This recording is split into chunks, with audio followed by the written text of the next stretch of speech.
Every Song Has a Story by Oluseyi Banjo.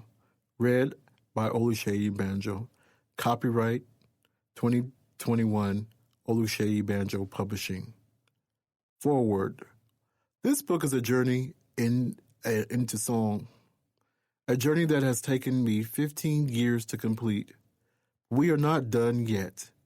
In this book, I go through the highs and the lows and the inspirations behind every song that I have ever sung, rapped, or even written over the last 26 and 27 albums.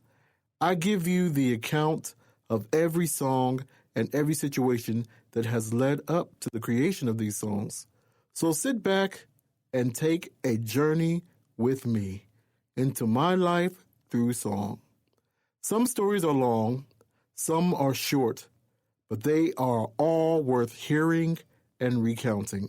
Remember, every song has a story, and believe me, they are all worth hearing. Acknowledgements. To everyone who has been with me on this fantastic musical journey, I thank you and I love you. If you have produced, directed my videos, created my artwork, rapped, or even sung with and written with me, you have a special place in my heart. To my managers, both old and new, I love you and acknowledge your greatness and career advice. To my family and friends, you mean the world to me. I may not talk to you all often, but please know that every one of you all is special in my eyes. To my church families, both past and present, you all are awesome and are my sunshine. I thank God that He brought me to you all, for various seasons in my life. Even the haters, you have made me strong. Keep up the hate. Dedication. This book is dedicated to the most wonderful woman in my life, my lovely daughter, Kanaya. Daddy loves you. This book is also dedicated to my sunshines, my beautiful sunshines, my grandchildren, Carla Patricia, Deshaun Jr., Isaac, and my birthday mate, Shayla. Words cannot express how much I love all of you. Thank God you were born into my life. Chapter 1. Look What God Has Done. Tracks. 1. In Sorrow and Song Intro. 2. Look What God Has Done. 3. Forgive Me. 4. Just Enough featuring Joe the Last. 5. God's Gonna Work It Out. 6. Ready. 7. Yahweh Elohim. 8. Test. 9. In Times Like These Interlude. 10. Times Like These. 11. Celebration of Grace. 12. He's There featuring Billy Nix. 13. Forgive Me Remix. 14. Just Enough featuring Joe the Last, Kizza Soze, and DeAndre. 15. Mighty God Outro. 16. Give Him Praise. And 17. Anger featuring DeAndre. Album story. I met the main producer of this album, Jason Floyd, when I was working as a security guard at the Hollywood and Highland shopping complex in Hollywood in 2005. He and his crew, Power Moves, were selling their CDs right by the post that I was guarding. Something about these brothers reignited my passion for making music. I had not made any music since my actual first album was shelved 3 years earlier. I went up to them and started a conversation about music. During the conversation, I found out that Jason was their producer. I told him I was thinking about getting back into music. He said, cool. And he had a home studio that he worked in and wanted me to come check them out. I agreed. 3 days later, I went to his home studio and we immediately clicked musically. And we began working on the album that was to be titled Look What God Has Done. The majority of this album was produced by Jason. Joe produced some tracks as well. 1. In Sorrow and Song Intro. During the recording of this project, I knew that I wanted to record a spoken word intros set to a beat. Jason played the beat for me, and immediately I thought of the title poem of my first poetry book, In Sorrow and a Song, which was released in 2005. The beat for the song was so smooth and fit the words perfectly, and that is how the song came to be. 2. Look What God Has Done. This was the fourth song that we recorded for the project. My name, Oluseyi, means God has done this in the Yoruba language of Nigeria. So I wanted to say, hey, look what God has done. At first, I did not want to record a title track for the album, but Jason played the beat for me, and immediately the words came to me. I began thinking about my friend, a friend of mine who always complained about and saw the negative side of life and God.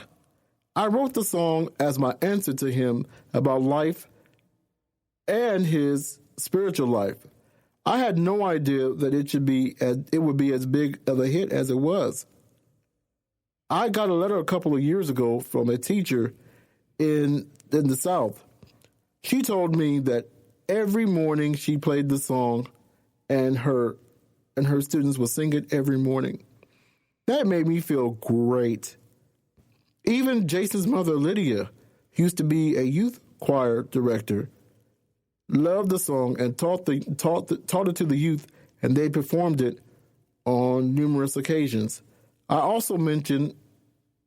should also mention that my good friend Adele G, same background on this song.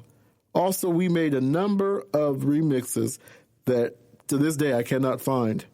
One of them featured my good friend Denise A.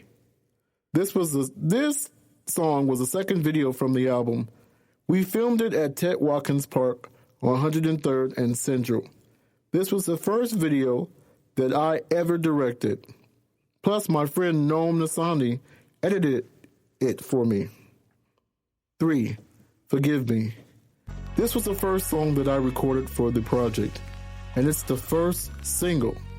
Jason played the beat for me, and I immediately started thinking about the sins that I committed, and God gave me the words to sing.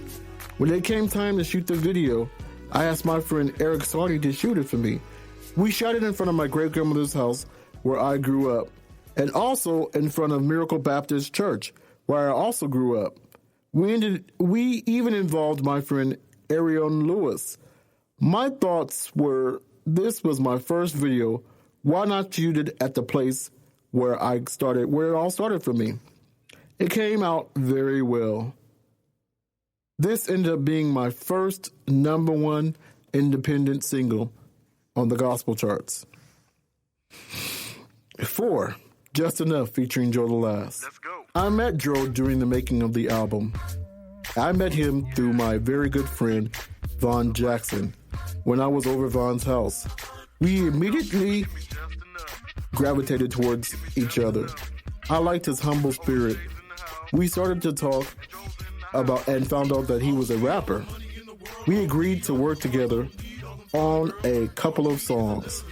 Plus, he said that I should try rapping on a song instead of just singing. I said, okay. He played the beat for me, Just Enough, and the words just came to me. I insisted that it be a gospel song. This was the first rap verse that I ever wrote. I wanted him to rap on the song as well because I knew I couldn't carry this song by myself. I must say that he destroyed me on my own song. His rapping skills are A+.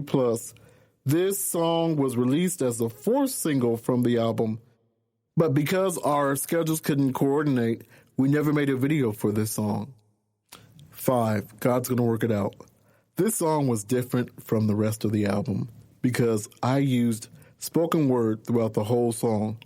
This came about because I was trying to impress one of the Power Moves members that I liked. I didn't want to sing in front of him. I wanted to show my spoken word skills. Jason gave me a beat, and I started to think about a situation that I was going through at the time, which was which was a financial problem. I began to speak the words to myself. I spoke the words to Jason. He said that I should put the words down. So we went into the studio, and I was going to sing it, but then my crush was there. So I spoke the words instead of singing it. It was not released as a single, but people, including my former pastor, Pastor Arthur Thompson, loved the song. 6. Ready. The song was released as a 5th single from the album. This song was featured a sample from my birthday mate, Curtis Mayfield. We used this sample with permission from his son. During this time, I was at a crossroads of my ministry. I wanted to finally accept the calling on my life. When I was younger, I knew I had a calling on my life, but I ran from it. I even went to a Christian college in New York when I was 19 and living with my dad. My father and mother knew I had a calling on my life, but I didn't want to accept it. I finally began to accept my calling during the recording of this album. Jason played the beat for me, and immediately God started speaking to me. I finally had to just say yes to my calling, and this is my musical acceptance of my ministry calling. Number 7, Yahweh Elohim. This song was released as a 3rd single. This actually was the 2nd song that we recorded for the album. God has many names. I am that I am, Jehovah, the great I am, and Emmanuel. But I chose to record this song in God's Hebrew name because I wanted to call God by his proper name. Yahweh Elohim means the living God. I wanted to create a worship song for this album, and I think I succeeded in that endeavor. Jason played the beat, and the words just flowed. I did a APW remix with my friend Michael Walker, but to this day, I could not find a copy of this to save my life. Number 8, Test. This song is one of my favorites from this album. This song came after a conversation that I had with my friend about what they were going through. They lost their job and their family members. I told them this was just a test that they were going through, like Job in the Bible.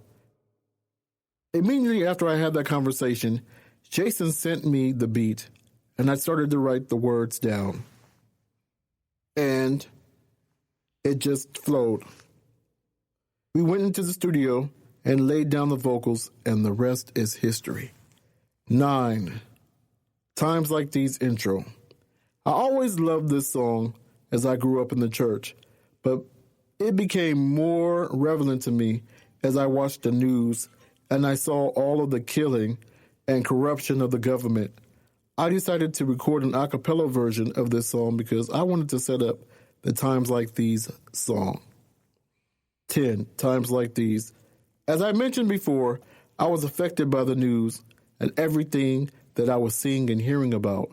So I decided to write this song about how we all need the Lord in this day and this time.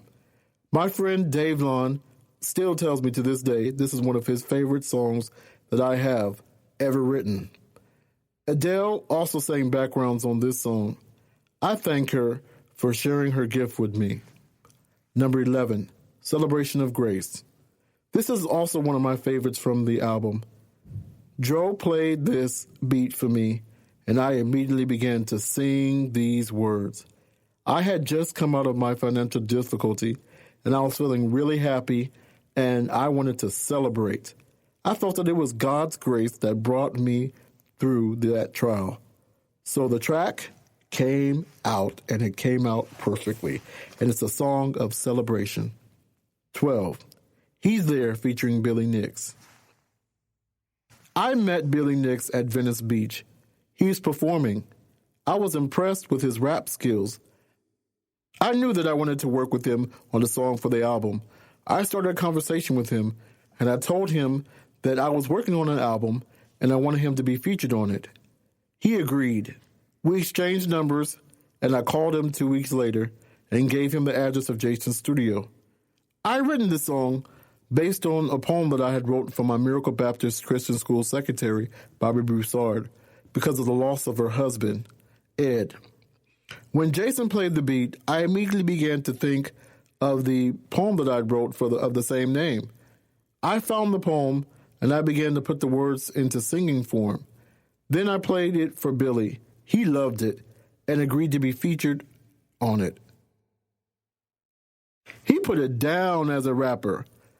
Not the verse that I would have written for the song, but it was great nonetheless. 13, Forgive Me, the remix. Jason played this beat, and I said, wow, this is a perfect remix for Forgive Me. I started flowing with the words, and we agreed that we should record it. 14, Just Enough remix featuring DeAndre, Joe the Last, and Kizza Soze. This was the second song on the album to feature DeAndre. I love the original Just Enough so much, I knew that I wanted it to be a single. What would a single be without a remix? So I called Dro and said that we should do a remix to the song. He agreed and sent me the track. I played it for my friend DeAndre, who I liked a lot at that time. And he said he wanted to be a rapper on it. Because I liked him so much, I agreed to let him be on it. Originally, it was going to be Dro, DeAndre, and I on the track. At the last minute, Dro decided to add his friend Kizza on it. We originally were going to record the song at Jason's house, but his mother, Lydia, bluntly informed us that he was too tired and he was asleep. So all of us decided to record the song over Dro's studio. It came out fantastic. I had planned on making a video for this song. We were all four going to be basketball players and rapping on a basketball court in an old school like mic. But unfortunately, our schedules again did not permit it to happen. 15, Mighty God. This was going to be the last song on the album, but at the last minute, I decided otherwise. Jason played the beat, and I decided to use a spoken word poem from my poetry book, In Sorrow and Song. I wrote this poem at a prayer meeting that my church at the time, Miracle Baptist Church, was having. We had met outside, and I was observing the beauty of nature. I wrote this poem. The jazzy beat went perfectly with the spoken word gem. 16, Anger, featuring DeAndre. This was the first song to feature DeAndre rapping on it. I kind of liked him, so I decided that I wanted to feature him on the album some kind of way. He couldn't sing to save his life, so I decided he should rap on the album instead. I wrote this song because I had gotten angry with one of my coworkers and cussed them out. Privately, of course. Afterwards, I felt so bad, and I told Jason about it, and he wrote and played the track for me. I, of course, loved it, and I began writing the lyrics. When we were done with the song, we played it back, and I said that it was missing something. I immediately thought of DeAndre and the promise that I had made to him about being on this album. He came in, wrote, and spit his verse. I liked it at the time because I liked him. Looking back, I felt I should have rapped on the song myself or gotten someone else with a better flow to rap on it. I realized that this was DeAndre's first attempt at rapping, so I forgave him. At first, I was not going to put this one on the album, but at the last minute, after Jason convinced me, I decided to include this song on the album. 17, Give Him Praise. This song was a last-minute addition to the album. The original recording was from my unreleased debut album, Love Is Missing. I wanted to put this version on my next album, but I decided to put this on this album. I wrote it as a demo for another gospel artist that I was signed to the same record label with in 2001. But negotiations on the price they were willing to pay for the song made me keep it and release it myself on my debut album. I kept the demo version and decided to release it as a song on Look What God Has Done. Chapter 2, Oluseyi. 1. Living for the Lord. 2. Keep on Keeping On featuring Just Steve and HP. 3. They Don't Know featuring LD the Prince. 4. Heaven. 5. Praise Mode. 6. The Good News featuring Big Preacher. 7. The Answer is Jesus. 8. I Ain't Ashamed. 9. Stay Prayed Up. 10. The Job Experience. 11. In God's Time. 12. Isn't God Good? 13. Trust in Him. 14. So Blessed. 15. Joyful Inside featuring Anthony Desire. 16. Soldier of the Cross, Tribute to My Dad, featuring Dr. Fab and Killer Kane. Album Story. This album took me the longest time to record. I had recorded this album in 2.5 years. I started and stopped recording and finally decided to release the album in 2009. It was originally going to be called Oluseyi Means God Has Done This, but I felt that was too long of a title. So then I was just going to call the album God Has Done This or Adeko, but I decided I did not like those titles.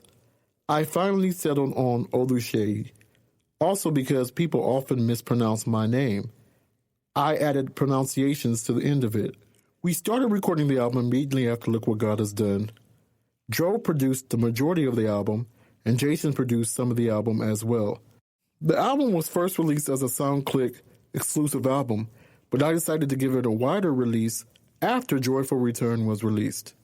1. Living for the Lord. This song was the second song that we recorded for the album. Jason produced this song. This song was a sequel of sorts to the Look What God Has Done song. I wanted to make the song funky, about being and saved and proud of it. At that time, I still had not enrolled in Bible school, but I had accepted my call into the ministry. I planned on releasing this as a single and a video, but life and the cost of living got in the way. 2. Keep On Keeping On featuring Just Steve and HP. This was the first song that we recorded for this project. I was hanging out in Joel's studio, and he was working with Just Steve and his brother's group. They were finishing their session, and Joel was playing beats that he was working on. I immediately heard the beat, and I fell in love with it. I told Joel that I had to record something to it. Just Steve loved it too, so we agreed to work on the song together. I told him to write his verse, and I would write mine, and his brother, Half Pint, wanted to write a verse on it as well. I agreed to let them be on it. Just Steve finished writing his verse first, so I let him record it first. But he did not have a hook. After listening to his verse, I immediately began to sing the hook. Joe liked it and told me to record it.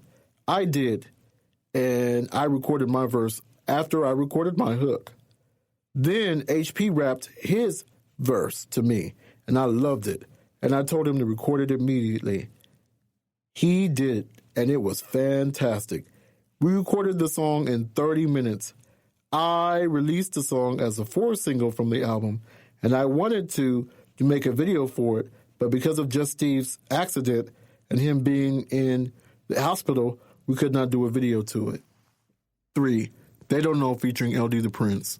During the recording sessions for the album, I met LD. He was an artist that Joe was working with on his album. He was a gangster rapper and was fine to me. One day, I dropped by Joe's studio, and he was working with a rapper named LD. I met him, and we immediately struck up a friendship. I wanted it to be more than it was, but that's another story. We ended up keeping in touch, and one day I told him about folks talking about me, and he told me not to trip on it. I said, okay.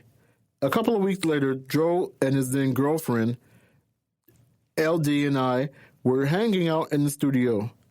I was telling them how I didn't like folks talking about me, and once again, Joe played the beat. I think he played it to keep me quiet, to shut me up. I loved it, and the words for the song came to me. LD liked my words and told me that he wanted to rap on it. And of course, I said yes. He recorded his part and made the song even more dynamic. This was later released as the first single from my album, All of My Best, Volume 1. but it has no video to this day. Heaven. This song was the last song recorded for the project and is a tribute to my great-grandmother who died a month before I recorded it. I was still grieving about her loss because we were very close. I wanted to remember her in a song because she was so supportive and loving of me through the years. I went to Jason's house and we talked for a while. Then he played the beat for me and I started crying.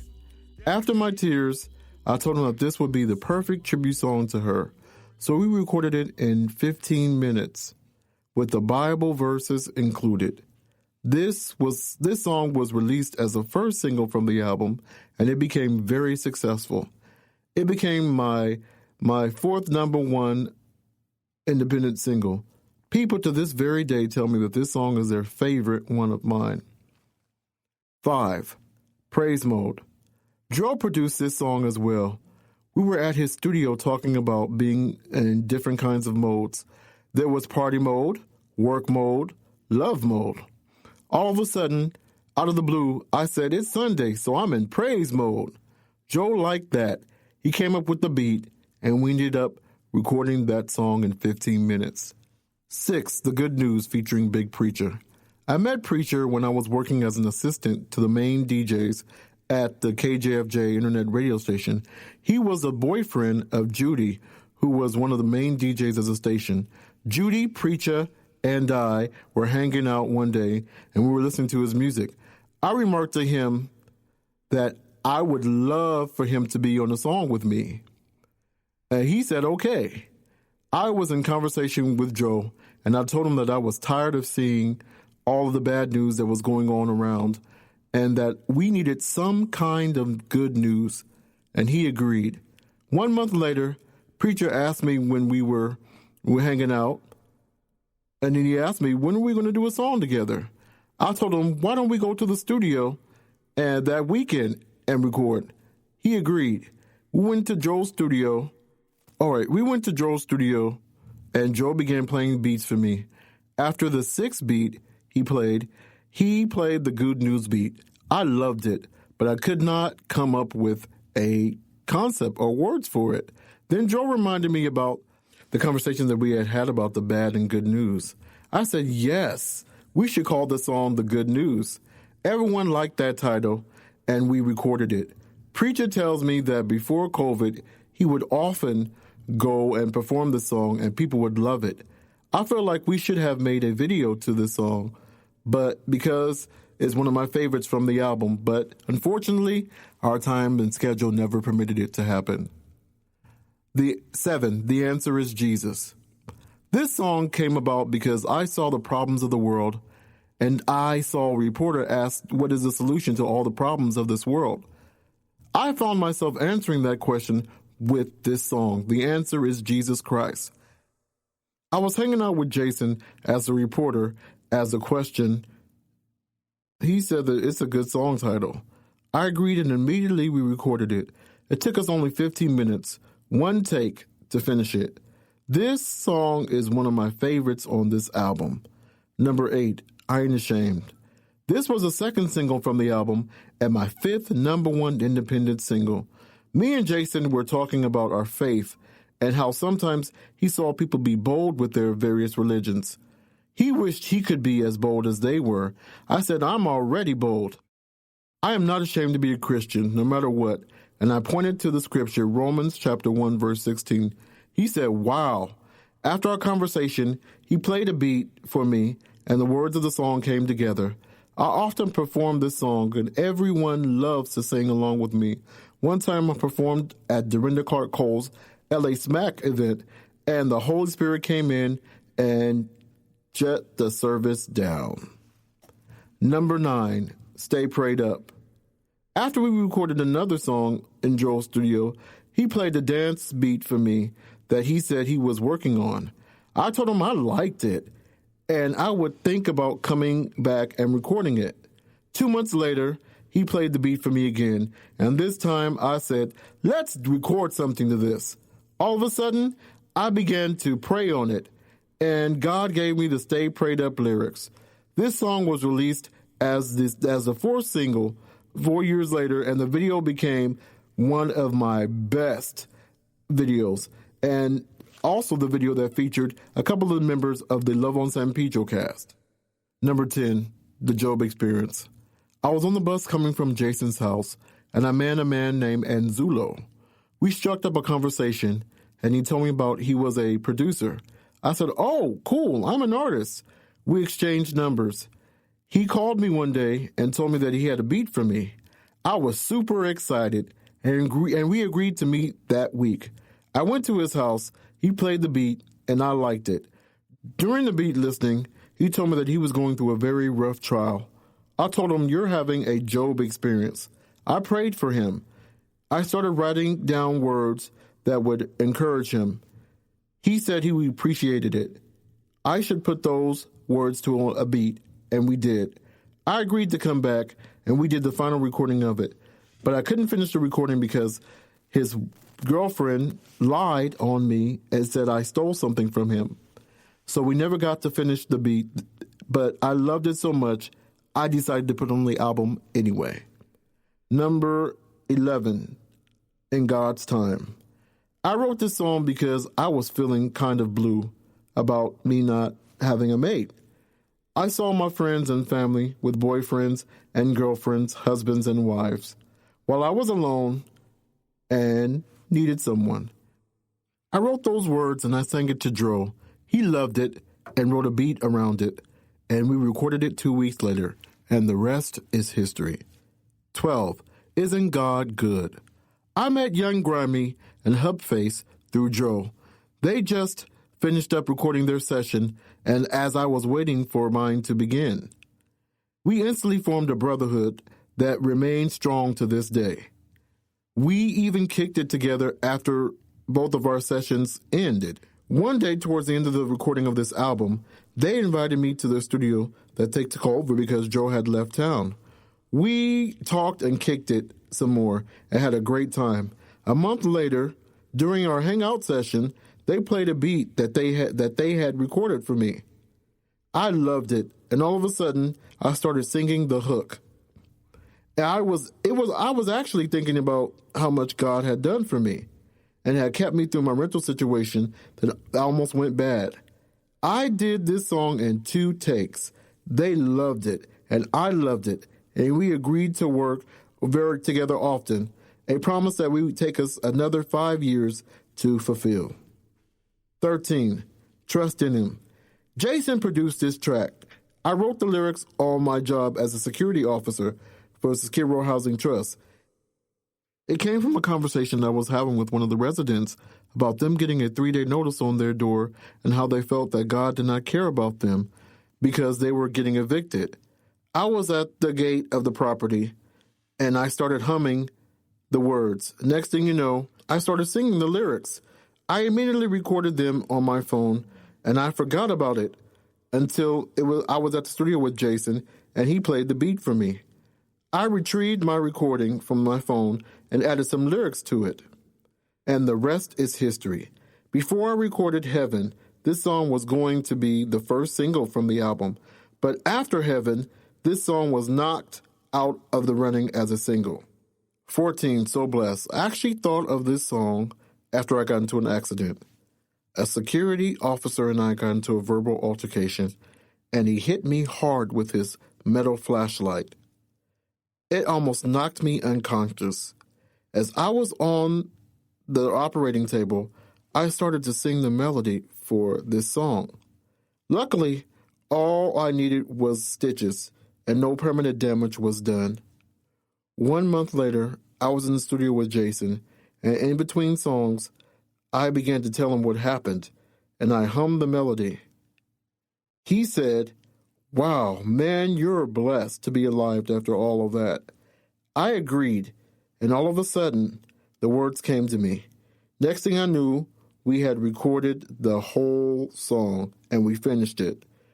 This was supposed to be on my debut album, but I decided to hold it back for the next project. 15.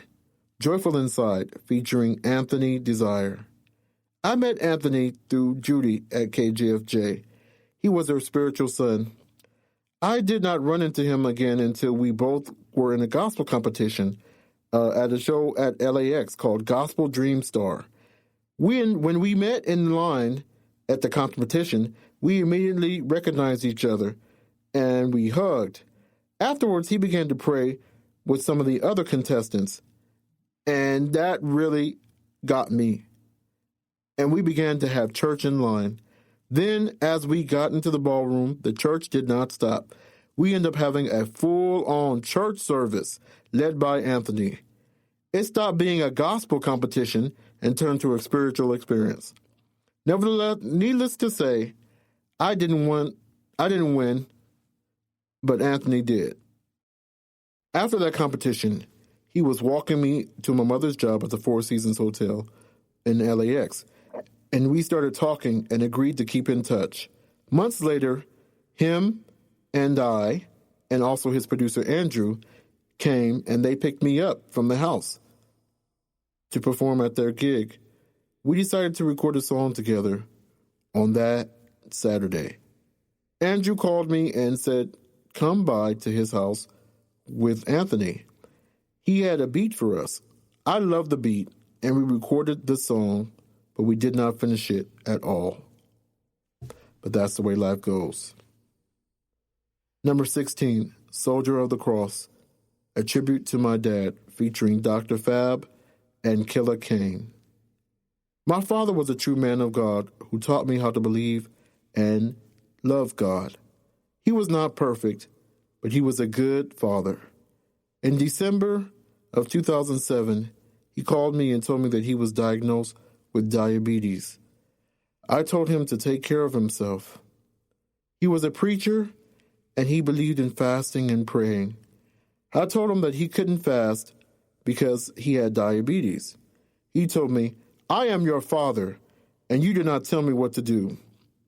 So I decided to back off. In May of 2008, I was asleep when he left me a voice message. When I woke up, I called him back and we talked for a minute. Something told me to save the voice message, and that's what I did. On my birthday, I did not receive a birthday call from him. He always called me during my birthday. So I knew something was wrong because he would always call me and be there for me. I found out 2 days later that he had slipped into a diabetic coma and died because he was on a fast. I was crushed. My friend James R. gave me a beat before he died. I never had an occasion to use it. But when I was at my cousin Yimmy's house in New York, I found the beat and I decided to record it when I went back to Los Angeles. I immediately called Dro and we booked a studio session. When I was in the studio, I met Killer Kane and I loved his voice. I asked him to be on the song and he agreed. I decided to put the song and the final voice message that I got from my father on the song as an intro. I released this song as the third single from the album, but no video was ever made to this. Chapter 3, Joyful Return. 1. YouTube video intro. 2. Trust God. 3. Be what God wants you to be. 4. Get out of my way. 5. Feel so good. 6. He understands your faults. 7. Ose Obaba, Nigerian praise song. 8. If it ain't broke.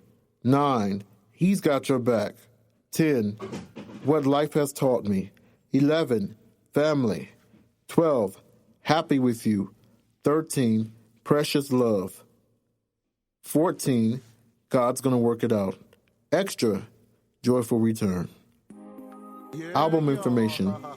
This was my third album, but was also my second album to receive a wide release on all digital platforms. This album was composed of unused songs from my first two albums, as well as some songs from a mixtape, Prelude to Soul, and a couple of brand new songs as well. This album also contains some of the first songs that I produced myself. Originally, this album was going to be called Cleansing Soul and have R&B tracks on it, but at the last minute, I decided to add gospel songs to it and release it as Joyful Return. The title track was not recorded with the original album. It was recorded 10 years later in 2020 as I was recording a 10-year anniversary to the album. This album remains my best-selling album on Apple Music. 1. YouTube video intro. This song was from an aborted video for the song Living for the Lord. I thought this would be a good way to start my third album. This was produced by myself. 2. Trust God. The late Bill Holobecki gave this track to me because he was a big fan of mine. But at this time, my rapping skills had increased a little, and so I decided to rap on this song instead of singing it. I took the track over to Joel's to have him produce the track. He agreed, and we did this track in one take. This was the second single from the album and my 6th #1 independent single. 3. Be What God Wants. During the Olusheyi sessions, I recorded this song, and at the last minute, decided not to release this song on that album. My friend Aren Bill told me that he wrote the beat for this, one of his productions in Joel's studio, but Joel ended up giving the beat to me. As soon as I began to think about what all the situations I had gone through, I talked to one of my friends about this. We were talking about how we weren't what we wanted to be, but as far as the riches were concerned. I then said to him, out of the blue, that we will get all the way we want if we just be what God wants us to be. I thought about the title, and the song was born. The song took us about 30 minutes to finish recording, and the rest is history. 4, Get Out of My Way. This song was an original recording for the album. I remember talking to Joe about how I went to a Kojic church and how the preacher was casting out devils. I also was telling him how we should rebuke the devil.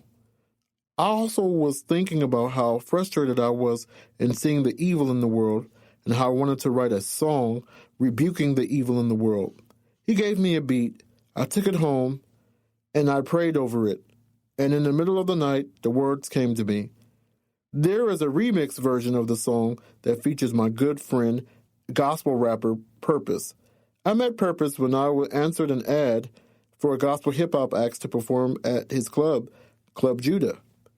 We met and instantly formed a brotherhood. I told him that I was a singer, but he said that they were only looking for hot gospel hip-hop artists, not singers. I said, okay. But we agreed to keep in touch. When it was time for me to do a remix to this song, I immediately thought of Purpose. I called him, and he agreed to do a remix for the song. He produced the beat and rapped on the remix. The song was the 3rd single from the album, and it did all right on the charts. 5. Feels So Good. This was also an original beat for the album. Joe played the beat for me. I was kind of sick at the time of the recording of the first verse. I remember it was a rainy day, and I could have canceled the session because I was sick, but I just had to record this song because I loved the beat, and I did not want another artist to get the beat. I wanted the song for myself. I recorded the first verse on a rainy day. I came back weeks later when I was feeling better. When I first heard the song, I thought about the many blessings that I had received, and I decided to make a song about it. Joe snuck in a sample of Luther Vandross's If Only for One Night on the song, and it worked out great. 6, He Understands Your Faults. This was a track that I produced from a mixtape, Prelude to Soul. I got the beat from my ex, Devontae. He wanted me to come over to his house and produce music for him and the other artists that he was working with. In between those sessions with his artists, I snuck in some time to record some songs for my own mixtape and my album. This was the first song I recorded for the mixtape. I don't remember the sample that was used for the song, but I knew that I loved the beat. I remember feeling guilty for being in a relationship with Devontae and feeling that God did not love me anymore. I shared my feelings with my best friend Tabitha, who counseled me and told me, no matter what you do, God loves you, and he understands. I still was feeling guilty. All of a sudden, I heard the beat, and I started writing the words for this song. After I finished the song, I felt a whole lot better and decided to put the song on my mixtape and on this album. Number 7, Ose Obaba, Nigerian Praise Song. On my Oluseyi album, I was supposed to work with a producer named Moses G. He was of Jamaican and white descent. I went to his studio and he played beats for me. I loved them all, but I adored the beat of this song. He gave it to me and wanted me to write a song for it. I told him okay. I booked a recording session with him. On the day of the session, I went to record another song with this beat, but I found out that he had to leave town suddenly. I was mad that he at least he didn't call me and tell me what happened, but I understood, so I tucked the beat away. A year later, my friend Raber, who was also into music, rented a studio and told me that he wanted to produce a song for me. I said, okay. As I was looking for beats in my email, I began to find this beat, and I decided to record it. I thought of the various titles and concepts for the song. I finally decided that I wanted to pay tribute to my Nigerian and my American culture through this song, and I wanted a gospel song. I wrote the English words first, then I translated the words into the Yoruba language through the Google Language app. This was not originally released as a single, but it was my number 1 song on Apple Music for 8 years. Number 8, If It Ain't Broke. I met the producer of this song, Young Shame, through Dro and Killer Kane. They had a show in Long Beach. I was there to see Dro and Kane and his group Young Hogs. Kane introduced me to his fellow group members after the show. He also told me that Dro and Young Shame was the producer of the group. I said, oh, cool. I told Shame that maybe you can produce a couple of songs for me on my upcoming album. He said he would. We exchanged numbers and we agreed to keep in touch. 1 month later, I called him and told him that I was ready to work on a song with him. On my way to his house, I remember some advice that I gave one of my friends earlier, and I began singing the advice to a melody. I went to Shame's studio and I sang the melody to him. He said he had perfect beat for that melody. I wrote the next verse and the chorus at the studio to his beat at his house. We loved it, and I decided to put the song on my next album when I was going to be called Cleansing Stole. This was one of the first songs that we recorded for the project. He's number 9, He's Got Your Back. This was the second song that I produced for the Prelude to Soul album. That song for the beat was used for Ludacris' song Sex Room. Devontae played the beat for me, and I knew that I had to use it. I'll be honest, I had never heard the song by Ludacris until 2 years after I recorded the song. I wanted to make a song for my friend who called me before I went to Devontae's house, and they told me that they were considering committing suicide because their life was a mess. I tried to give them spiritual counseling, and I prayed with them. That situation was heavy on my mind when Devontae gave me the beat. And as the words just flowed out, I began to sing the song. I sent them the song after I finished the recording, and they loved it. My friend said to me that the song saved their life. And 3 days later, I started getting better for them, and things started getting better for them. I liked the song so much, I decided to put it on the album. Number 10, What Life Has Taught Me.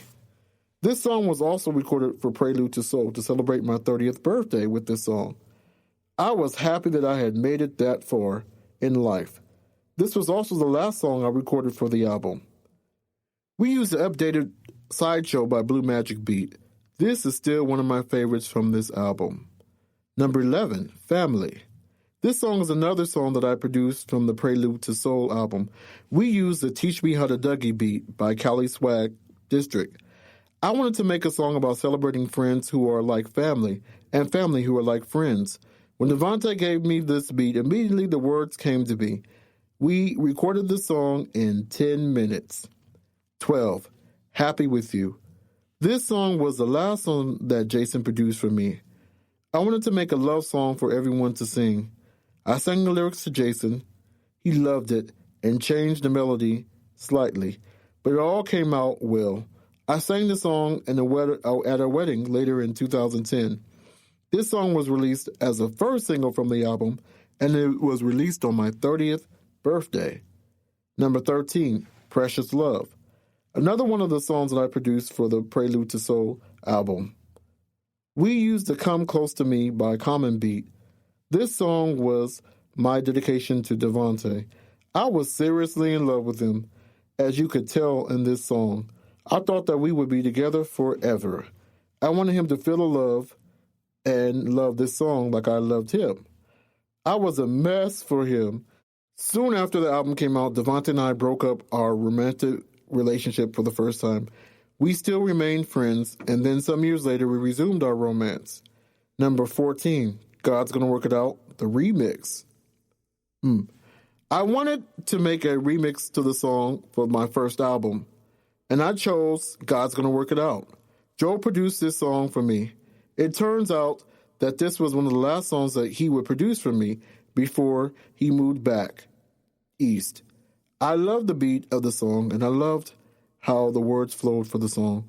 We recorded the remix in 10 minutes, the fastest I have ever recorded a song. Extra, Joyful Return. As I mentioned in the album information, I did not record this song with the original album. I was putting together the 10th anniversary edition of this project, and I came across this beat on YouTube. I loved it, and immediately I bought the beat. After that, the words came to me. The song is all about how people count you out and how you have to rise above every situation and return to normal. Return to greatness. Return to love. This was the first single from the re-release, and it ended up becoming number 1 and doing over 100 million plays on YouTube. Chapter 4, Oluseyi Volume 2. 1. Under Your Spell. 2. Hold On to God's Unchanging Hand Live. 3. Love to Be in Love, featuring Talia Scott. 4. Gotta Go, featuring Unknown Soldier. 5. Ooh Wee, featuring The Rain. 6. Fantasy. 7. Cupid's Arrow, featuring Shang Fulkim. 8. Look What God Has Done, the remix. 9. I Ain't Ashamed, Celebration of Grace, live. And 10. Stay With Me, featuring Nisha and Droopy. Album information. The album was the first album that I produced myself, except for a couple of songs. I also used some of the beats from my Prelude to Soul album. I also recorded 2 tracks live for this project, as well as the original material and 1 remix. 1. Under Your Spell. I recorded this song towards the end of Devontae and I's first romantic relationship. I tried to end it many times, but all he had to do was kiss me and sweet talk me, and I was back to doing whatever he wanted me to do for him.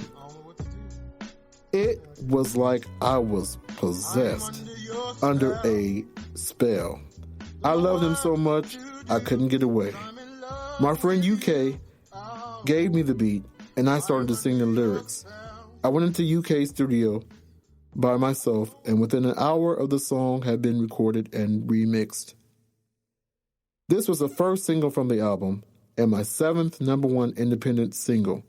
We made a video for this song, but it was never released. Hold On to God's Unchanging Hand. I recorded this song on New Year's Eve after my great-grandmother had passed away. This was one of her favorite songs. We recorded it at Jason's family's church, First Church of North Hollywood. The musical director of the program, Greg, said he was a fan of my music and asked me to perform it. I originally came to the show because Jason invited me to be an audience member, and I wanted to get out of my house because I was still grieving. I did not bring any tracks with me, so Greg asked me to sing a hymn. I thought of the song and I agreed to perform it. The crowd was really into it. One day, I would love to do a full live recording with a band and everything. This was the second single from the album. 3. Love to Be in Love featuring Talia Scott. This was the second track that young Shane produced for me. The chorus featured vocals from his then girlfriend, Talia Scott. She had the idea to make this song a kind of a duet. When Shane played the beat, Talia started singing the chorus. I liked it by singing some of the words with her. Shane liked how our voices blended together, so he said that we should record the song together. We agreed. I wrote out the first verse in 30 minutes, and within 2 hours, the song was complete. I wish Talia and I did more songs together, or we should have had an album like Marvin Gaye and Tammy Terrell, but that wasn't in the cards. Number, gotta go. Number, gotta go. Oh my God. Number 4, gotta go. I wrote this song at the end of Devontae and I's first romance. I had enough of cheating and the beating and his owning me in public. This song was my farewell to him, what I thought was the last time. I wrote this after he had hit me with an iron, and I had enough. I left him before I recorded the song. He tried to beg and plead, but I was like, I was done. Unknown Soldier, one of my good friends, provided the background vocals. Number 5, Ooh Wee, featuring The Rain. This song was produced by me. This song was also dedicated to a crush I had. I don't remember their name, but I do remember the feeling that they gave me. I was smitten. I was so smitten that I wrote these lyrics, and I was going to sing it for them when I got a beat to it. I finally found a beat. It was Didn't You Know by The Rain, a group that didn't make it. I sent the lyrics that I had written to the beat, and I sang it to my crush. They liked the song but did not like me. I was crushed. 1 month later, I was in the studio, and we were done with my session. I told my producer that I was working with about the song that I wrote called Ooh Wee. They asked me to sing the song for them. I did, and they decided that we should try to record another song, and the song was good, and the rest is history. Okay. Number 6, Fantasy. I wrote this song for another crush of mine. His name was Officer Dion Joseph. He's a dark-skinned, bald-head black man with a thin mustache and big muscles. Also, he is like a big brother to me. That he has looked out for me in so many ways. To this day, I have never told him that I wrote the song about him. He heard the song, and he said it is one of his favorites. But I had never had the heart to tell him the truth about the song because he's married and I am not a homewrecker. I looked at him and I began to write the lyrics. I often used to fantasize about him, but I knew it could never be because he was married. This song ended up being chosen as the 3rd single from the album, and it really became a top 5 hit. I recorded this song on my phone, and it was amazing that it went as far as it did. Number 7, Cupid's Arrow featuring Sean Fukim. I met Sean when I was security officer at the Skid Row Housing Trust. His AA group would always meet in Gladys Park at nighttime, and I would always have to do a patrol at the hotels in that area, and occasionally I had to guard the park when they were doing the meeting. One day, as the group was locking up, Sean and I started to talk. He said that he was a musician who played guitar. I told him that I was a singer, and he invited me to his house to hear him play. I accepted the invitation. A couple days later, we were at his house, and I heard him play. I told him how great he was. He thanked me. I told him, let's jam out together. You play, then I sing. He started playing, and I began to make up a song. He liked it, and I told him that I was working on my 4th album. We should put this down on my album. So we went to Grimey's studio, and we recorded it. and the rest is history. Cupid's Arrow. That was the name of the song because I felt that Cupid shot me with love because of a crush. Number 8, Look What God Has Done, the remix. I wanted to remix another song from my debut album. Joe suggested that we remix Look What God Has Done. I agreed. He gave me a beat, and I sang the lyrics, and we liked it so much that I released it as a single on the album as well. Number 9, I Ain't Ashamed / Celebration of Grace Live. This live recording happened on New Year's Eve 2010. I was again asked by Greg to perform at First Church. I accepted again, but this time I was prepared. I performed 2 of my tracks from my Oluseyi album and from my Look What God Has Done album. And again, the crowd loved it and loved me, as you can hear. Number 10, Stay With Me featuring Nisha and Droopy. This song was also produced by myself. Devontae wanted me to do a duet with a female singer that he was managing, and later I found out he was cheating on me with. I agreed to do the duet. I wrote most of the lyrics myself. The beat was a song by Neo. After Nisha and I recorded our vocals, we listened to it, and we loved it. During the playback, Devontae said that he was missing something on the song. He decided to put his rap on the song and make it complete. Soon after we recorded the song, Nisha's boyfriend Andrew found out that Devontae and her were singing together. He got mad and made her stay away from both me and Devontae. They moved away, and she never recorded with Devontae or me ever again. Chapter 5, Growing in Faith. 1. Intro. 2. Growing in Faith. 3. Gotta Testify. 4. My Father's Business featuring John Doe. 5. Stable and Able. 6. Thankful the Worship Song. 7. Determined. 8. Growing in Faith. 9. Get Out of My Way Remix featuring Purpose. 10. Favor on My Life featuring Octavia Harris. 11. Can This Be Real? The Message. 12. Outro. Album information. This album was mostly produced by the late great John Doe. I met John through a musical friend of mine named Rhyme Over Crime at one of his shows. Rock, John, and another friend of mine, Big Dice, performed the song Light Switch, and I loved it. After their performance, I asked John to produce an album, and he obliged. I told him that I had produced my own album, and I wanted him to produce my next album. He said yes, he would, and we exchanged numbers. 2 weeks later, I called him and told him what direction I wanted for the album. He loved the concept. 1 week later, we were at his studio, and we began the recording sessions. I was reading 2 Peter chapter 3, verse 18 during my daily devotion, and I came up with the title, Growing in Faith.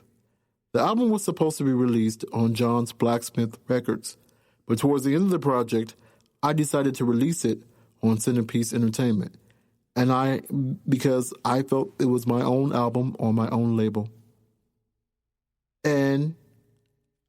But I decided to have him distribute the album. The cover was photographed by my then manager, David Raymond Ramirez II, whom I met 2 years earlier when we were roommates at Bell Shelter. We instantly became friends. He was the one who convinced me to leave Devontae alone. After Devontae hit me with iron, 1 year after we met, Daniel suggested to me during our conversation that he could take my career to a next level, to new heights. So I decided to listen to him and make my career and make him my manager. When I told him that I was working on the album, he told me that we needed an awesome album cover. He bought me a new wardrobe for the cover and suggested a great place to film the cover. We photographed the cover at Greystone Mansion at the underground door This is one of my favorite album covers to this day. Intro. We recorded this track last. It's just describing the mood of the album and the contents of the album. When John gave me the beat, I knew that this was a perfect intro to the album, and it was a great kind of beat. 2. Growing in Faith. We recorded this track later in the album making process. I knew I wanted a title track to this album, but I had no idea what kind of beat to look for or what the words would say. After we had recorded another song for the album, John played the beat for me. He said he wrote the beat with me in mind. At first, I was like, this is not a gospel beat, man. Give me something else more gospelish. But he convinced me to use it. He hyped it up to me so much, I got excited to write about it. Another reason I was taken aback was that the song used a Rick James Fire and Desire sample. Everyone knows that Rick James did not represent gospel at all. But the more I heard it, the more I liked it. And while reading 2 Peter chapter 3, the words of the song came to me. When I had finally gotten the words together, I went to John's home studio and recorded it in 30 minutes flat. We later did a remix to the song that featured the rapper Praya. This was released as the album's second single on the same day as the first single was released. 3. Gotta Testify featuring Big Dice, Brown, and Praya. I met Praya at the spoken word event that my friend the poet was having. The event was held downtown and was called Poetry for Your Soul's 10th anniversary celebration. Poet asked me to perform some of my music, and I agreed to do it. When I first met Praya, I was immediately attracted to his good looks and his muscles, but I played it cool. We just happened to be seated next to each other on the seating chart. That made me happy. After I sang my song, he complimented me on my voice. I said, "Thank you." Then it was time for him to go up. I loved his rapping skills. After he was finished, I told him how great he was. He said thank you.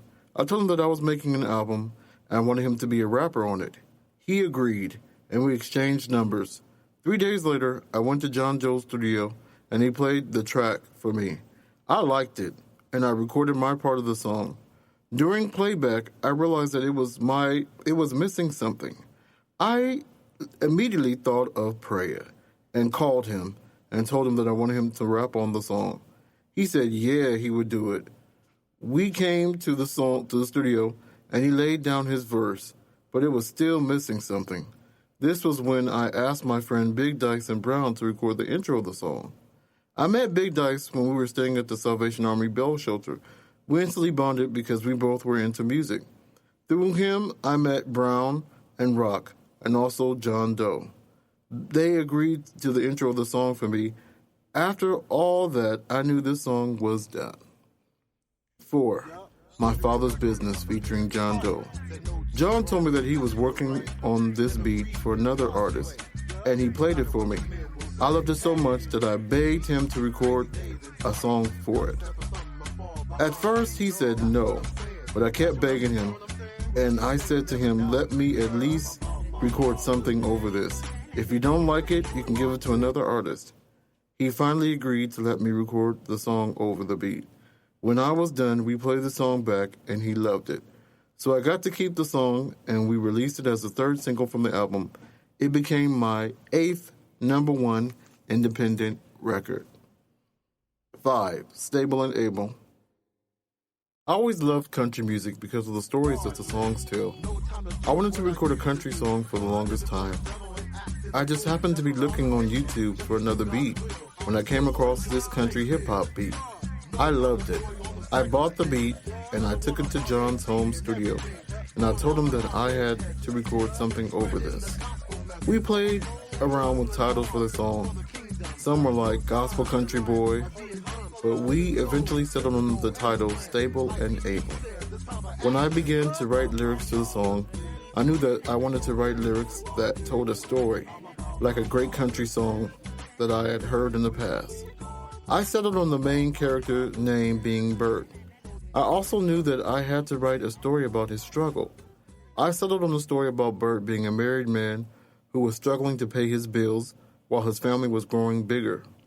But I did not know how he was going to get out of him being jobless. I thought about it for a day, then I settled on a solution.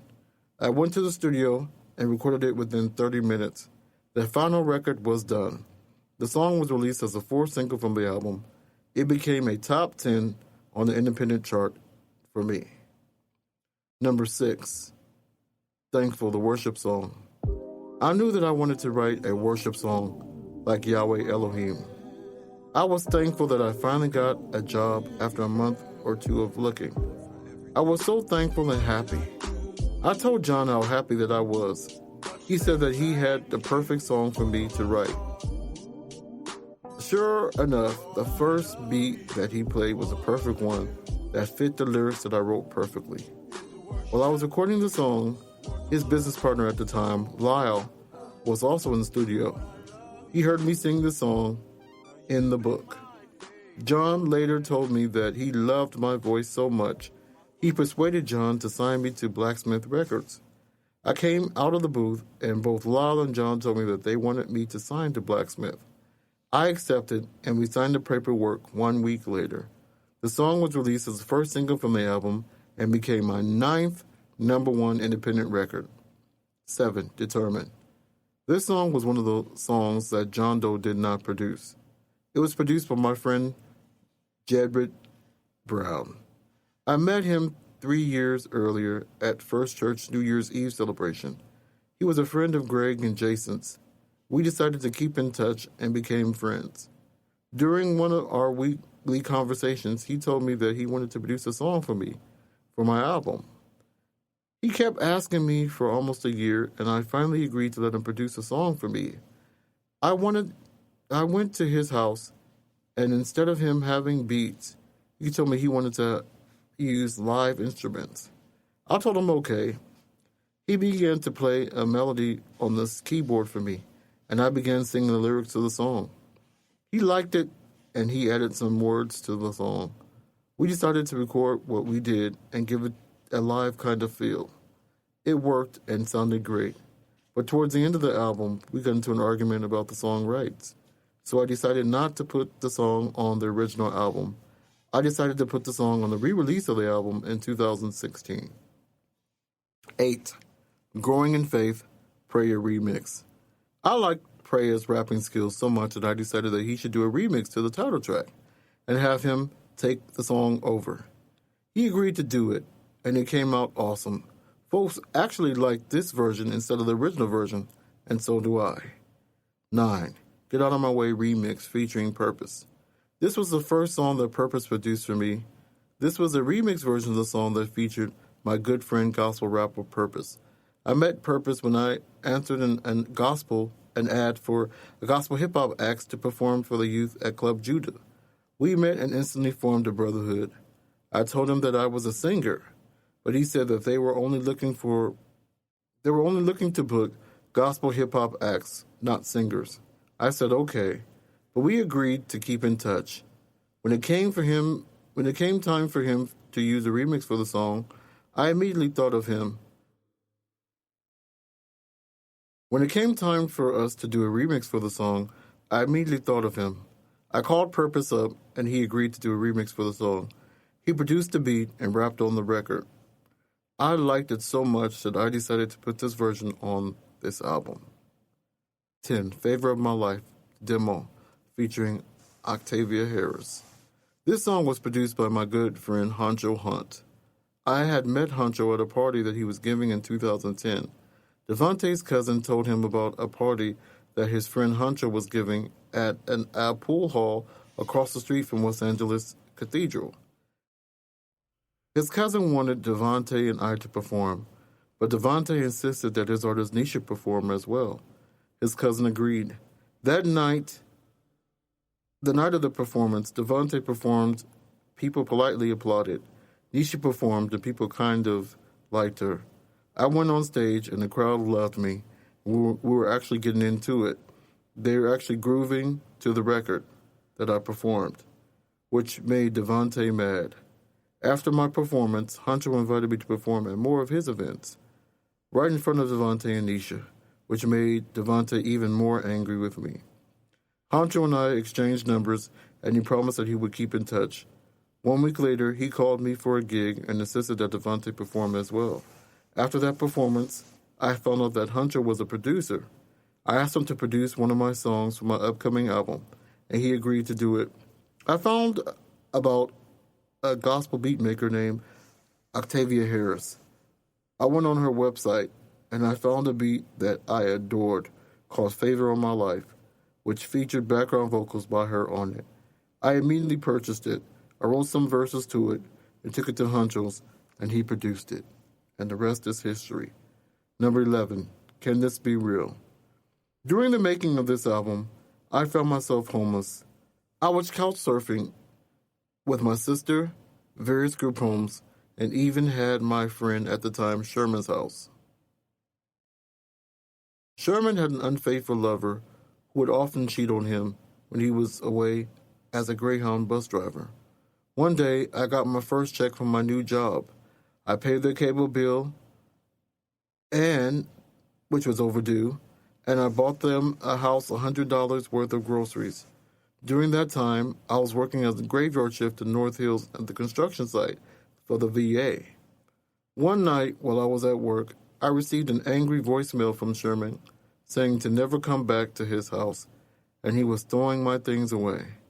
Apparently, his lover accused me of eating all of the cashew peanuts, which were Sherman's favorite. I tried to beg and plead with Sherman, but he was not trying to hear it. There I was with no place to go to. I was sad and depressed. I looked for shelter, but LAMP wouldn't take me until my TB test results came back 3 days later. I ended up having to stay at the Midnight Mission Safe Sleep program on one day of my day off. It was during the night that Spirit woke me up and gave me the message title. In the morning, God directed me to the scripture, 1 Peter chapter 3, verses 14 through 4, verses 1. God helped me build a sermon around these verses. I told Hunter that I wrote this. He told me that I could record the sermon at his house in front of his wife and children. I did, and they loved it. 2 days later, I wrote the sermonette. 2 days after I wrote the sermonette, I got into the LAMP, and 4 months later, I moved into my own place. 12. Outro. We also recorded this track last. It is just describing the mood of the album and the contents of the album. When John gave me the beat, I knew that this was a perfect outro for the album, and it was a great beat. Chapter 6. Keep Hope Alive, 2022 remix. 22, Seeking You. 23, Make Me Stay. Album info. This is a compilation album of some of my best songs from my best singles, which was released in 2002, all the way to the Stable and Able song, which was released in 2012.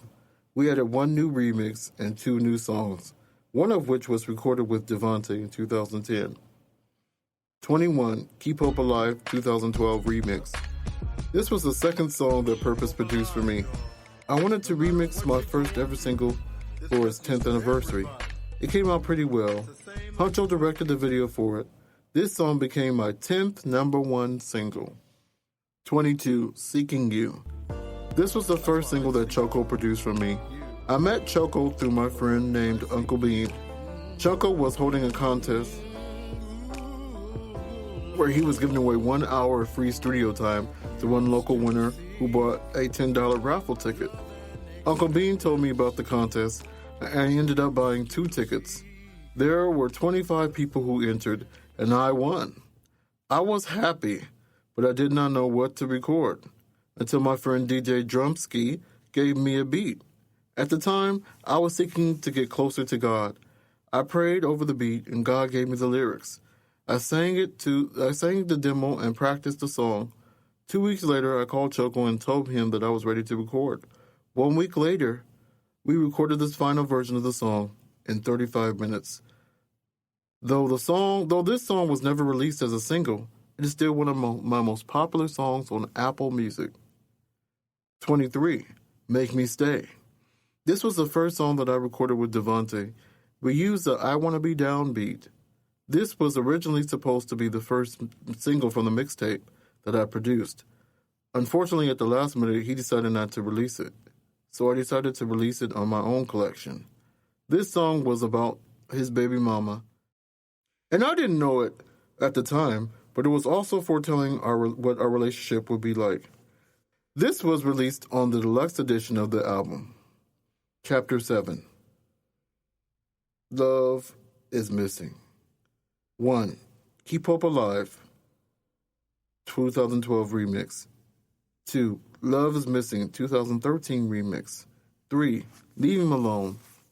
4. Give Him Praise. 5. What Life Has Taught Me. 6. Relax With Me. 7. Let Him Talk. 8. She's Crazy.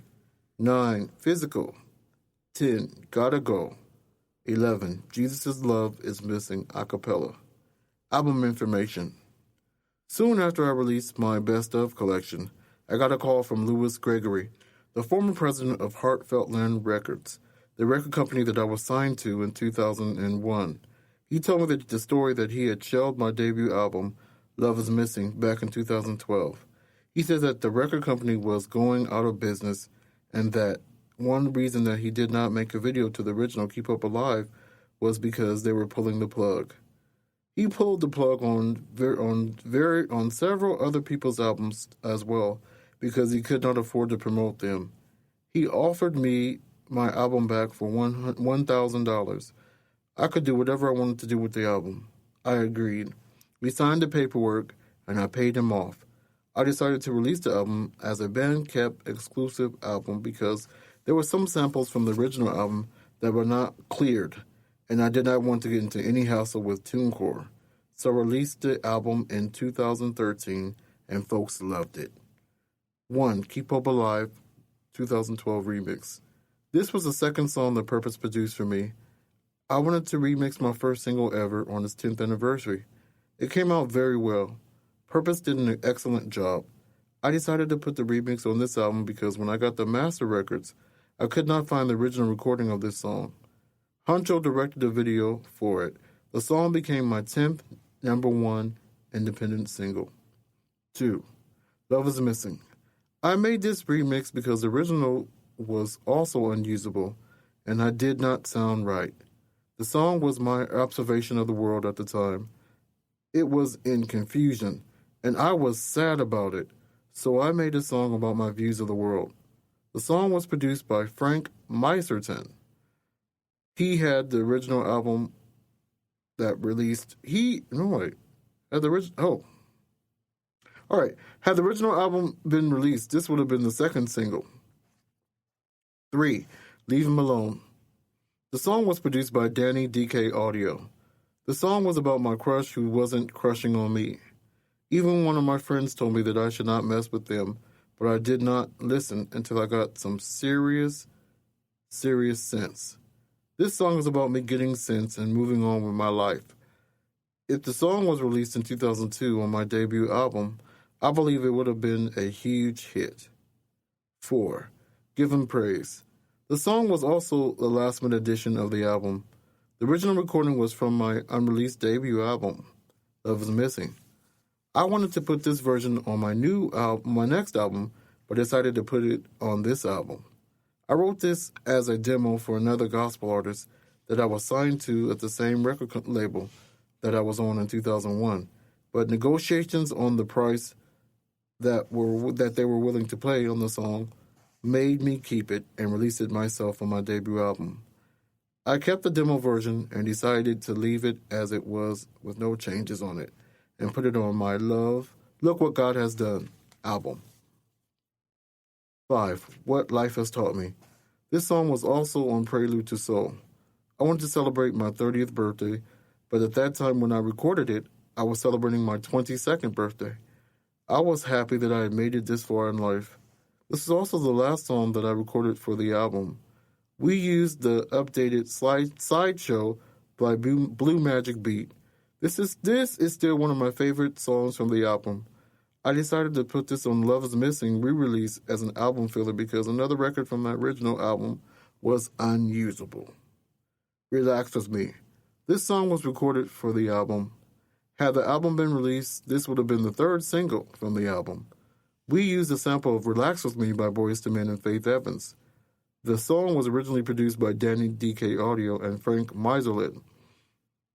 I wrote this song to my lover at the time. I noticed that he worked and I worked, and we never had time to spend with each other. So I made this song and gave it to him, and he loved it.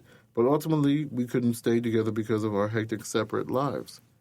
Number 7, Let 'Em Talk. This song is about overcoming the negative things that people say about you. This song was produced by Frank Meiserlin and used a sample of Ma, I Don't Love Her by Clips and Faith Evans. One day I came into the studio crying because someone called me a fat faggot who wasn't going to do anything worth in his life. I told Frank what had happened, and he wrote this song about the incident for me. I love this demo version of the song, and 1 week later I recorded the final version of the song. That song actually made me feel better. I thank Franklin for writing this song and producing this great song for me. 8. She's Crazy. This song was produced by Danny and Franklin. I told them about a crazy girl who was stalking me and telling me that she was going to make me straight if it was the last thing that she did. Danny and Franklin and I came up with these lyrics in 1 hour and recorded the song in 30 minutes. The girl ended up leaving me alone, and when she found out, no matter what she did or said, she couldn't change me. That was it. Number 9, Physical. This song was produced by Just GR and myself. This song was recorded 3 days after my 21st birthday and was the first song that we recorded for the Love is Missing album. GR was like family to me. I met him when I was in high school at Fremont High.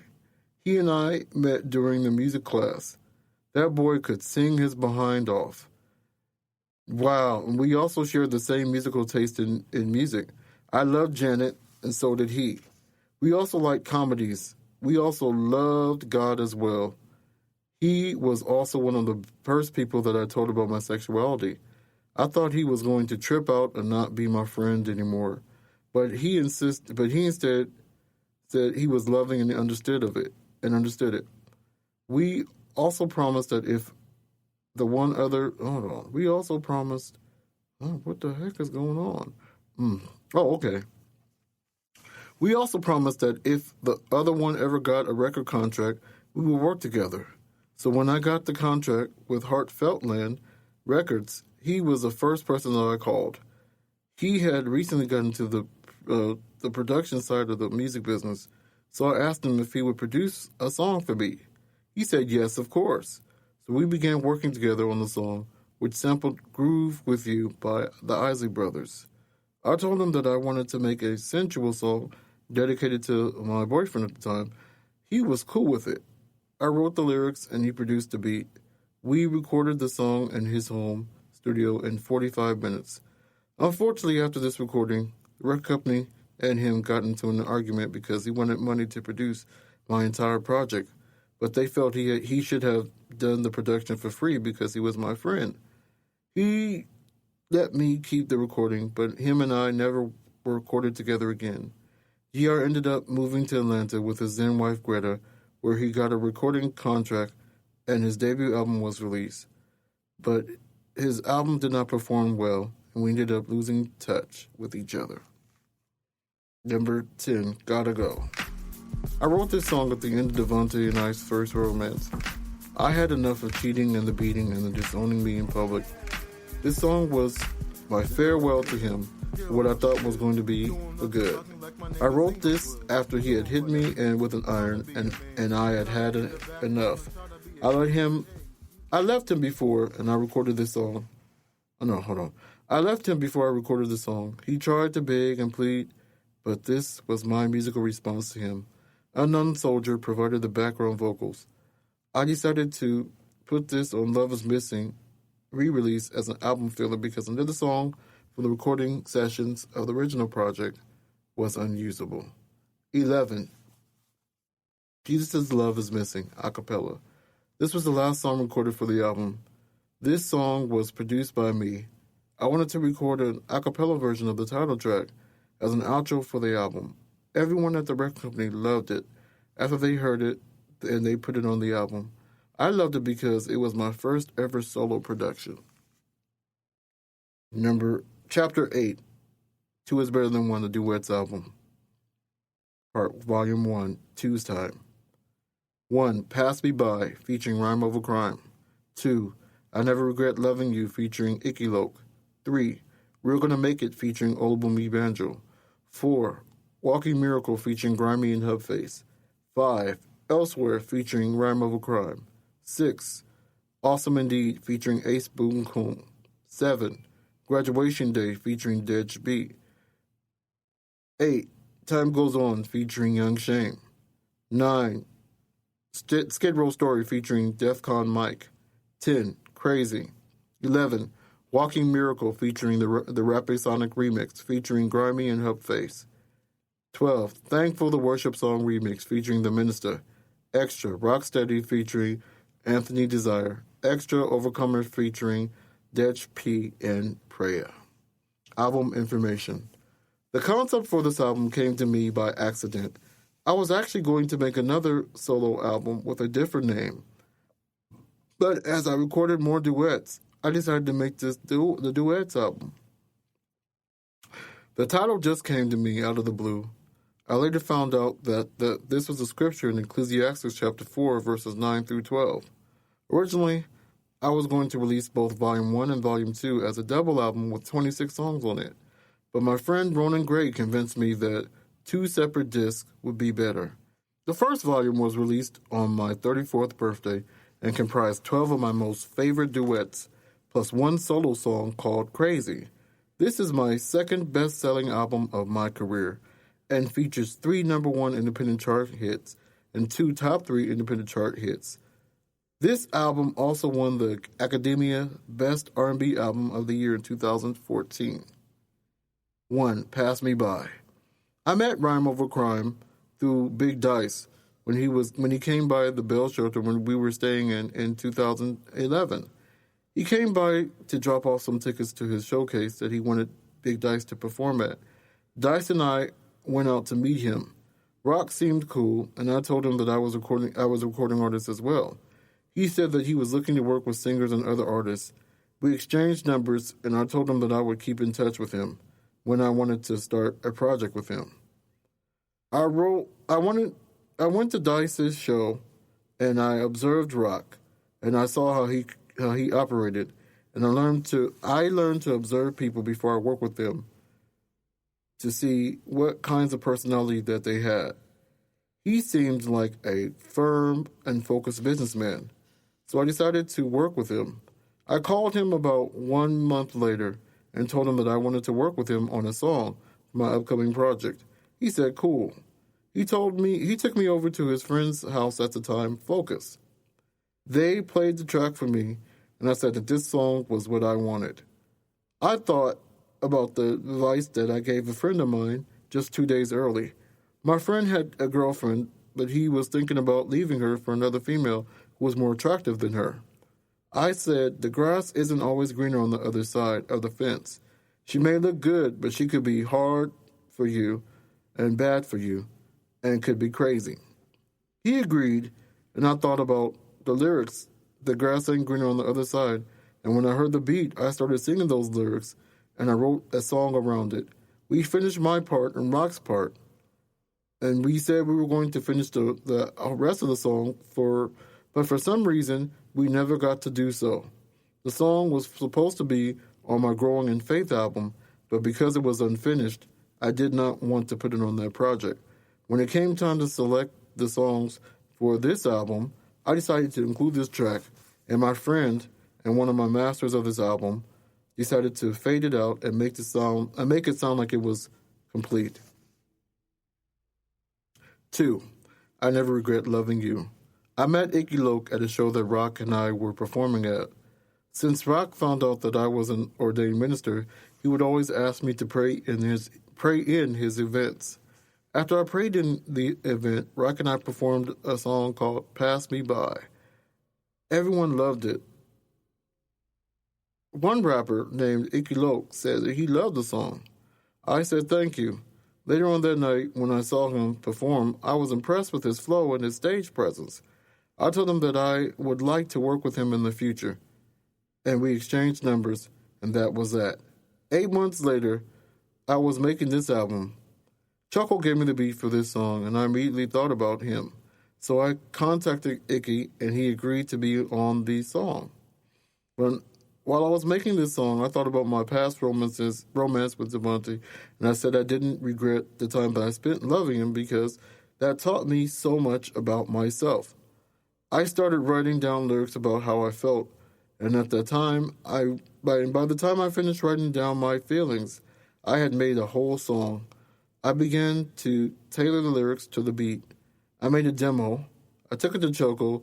He said, let's record it. We recorded it, and we loved it. I played it for Icky. He loved it too. And we went to the studio and laid down the rap within 15 minutes.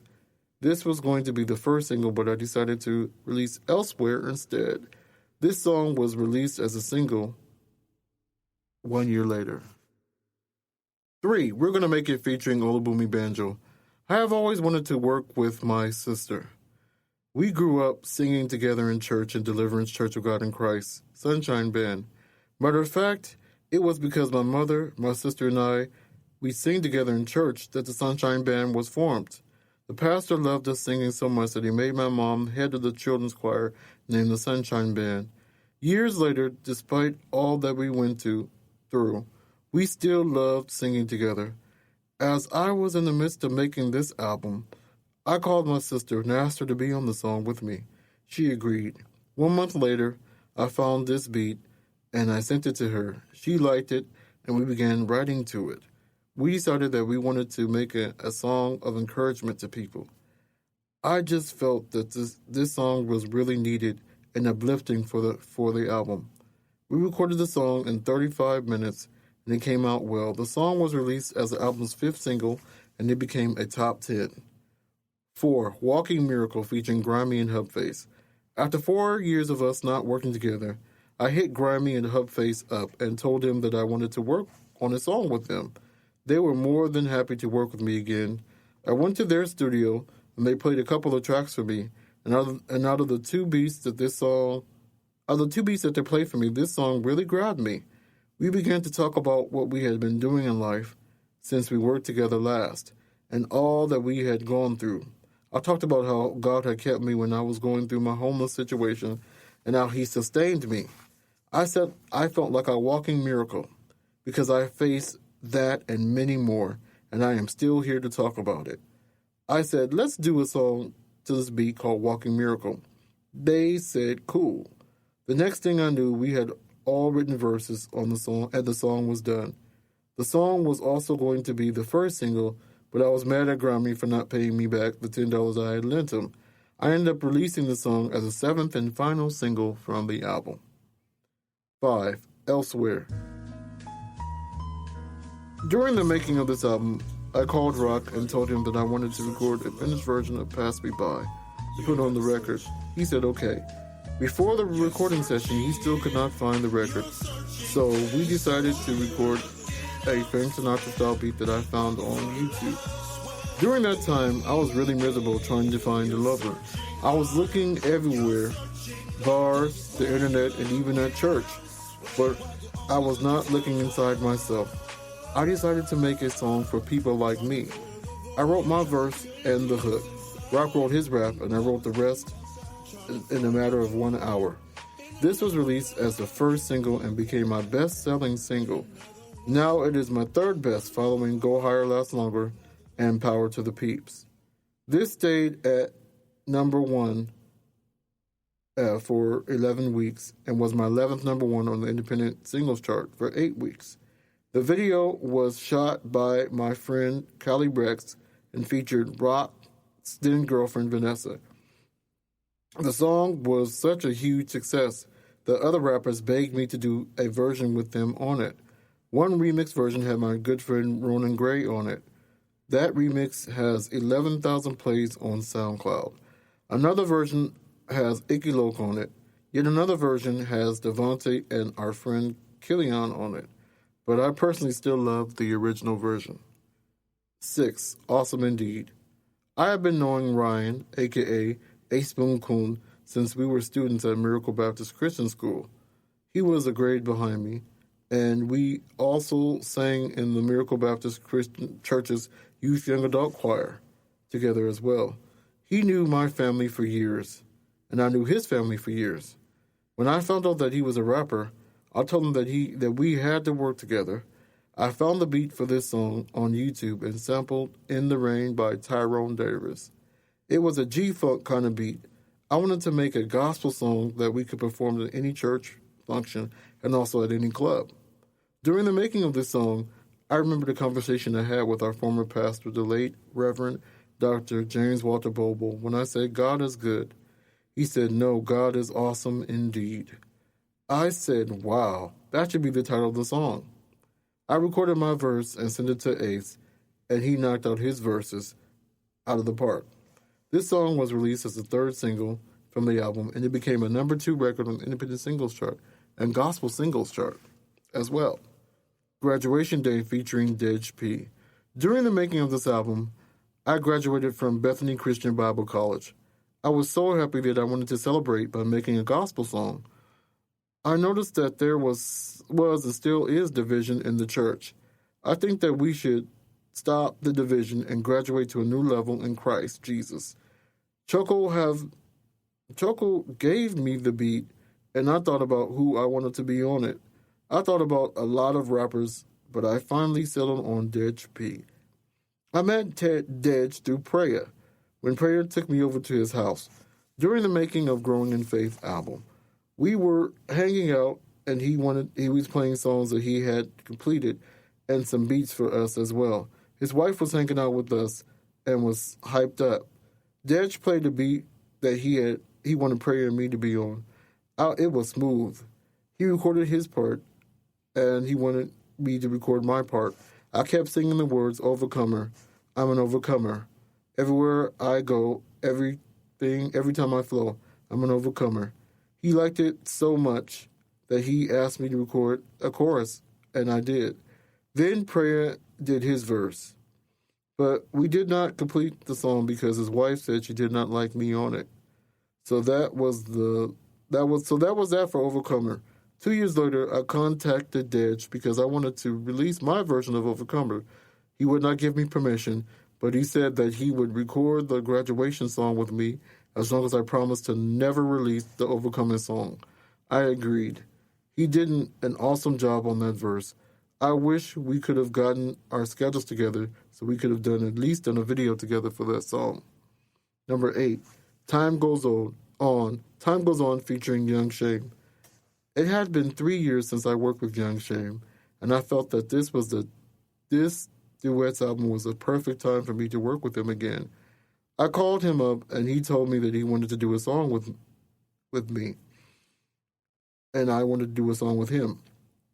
He agreed. He readily agreed to work with me. We went to his house, and we found a beat that we had just made.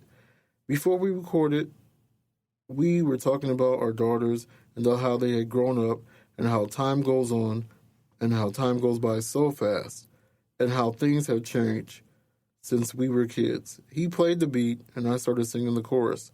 He did not want me to sing the chorus, so I decided to speak the chorus instead, and I think it came out really well.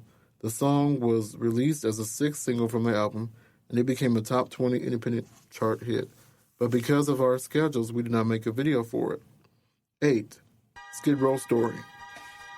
Rock had a showcase at in Hollywood that I prayed and performed at. My friend Ronan also performed at the show with his live band. The guitarist for the live band was a fine Mexican man named Michael Angelo Gonzalez. I was attracted to him, and I said, damn. When Ronan's music set was done, I gave the band compliments, but I focused on Michael. I casually flirted with him and told him that I loved his guitar playing. He said thank you.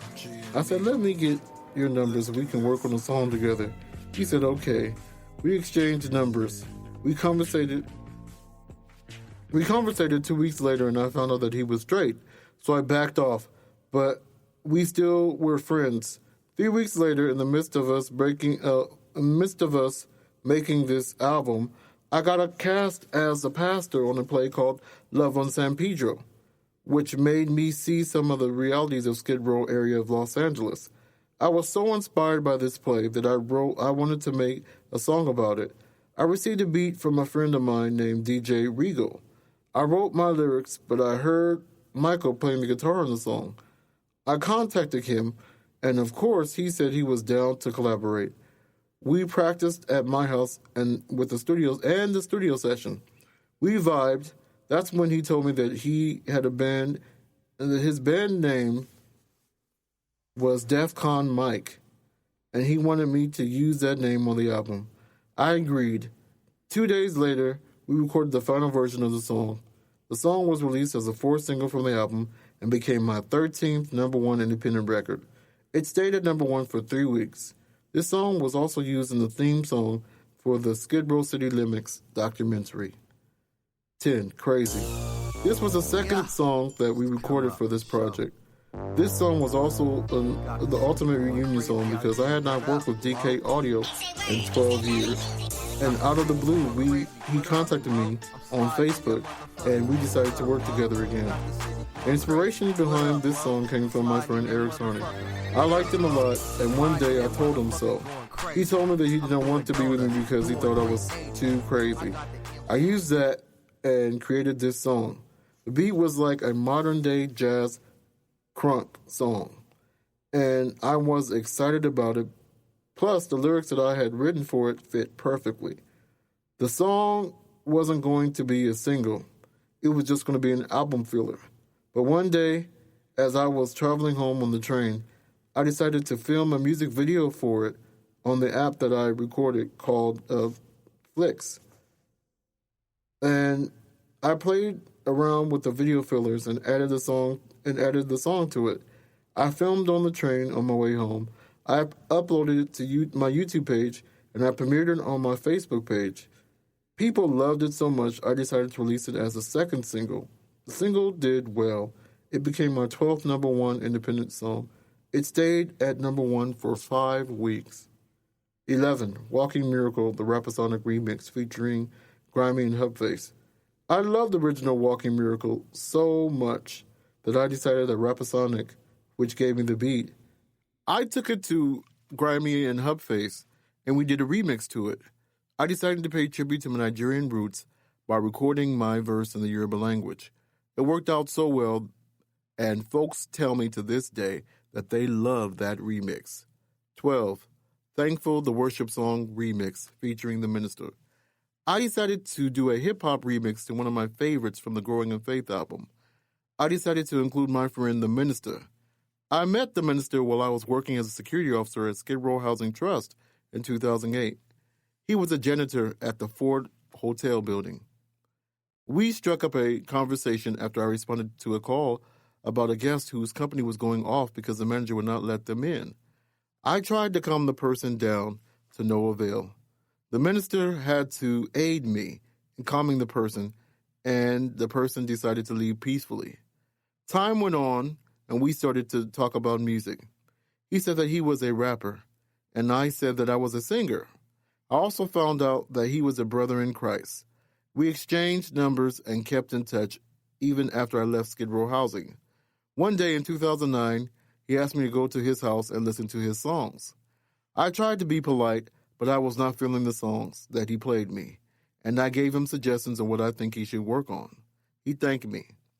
4 years later, he rapped to me again, and I saw that he had taken my advice and became better. He did so well that I decided to let him take over the Thankful the Worship Song remix. He thanked me. This remix was not released as a single, but it became so popular and even more popular than the original version. Extra. Rocksteady featuring Anthony Desire.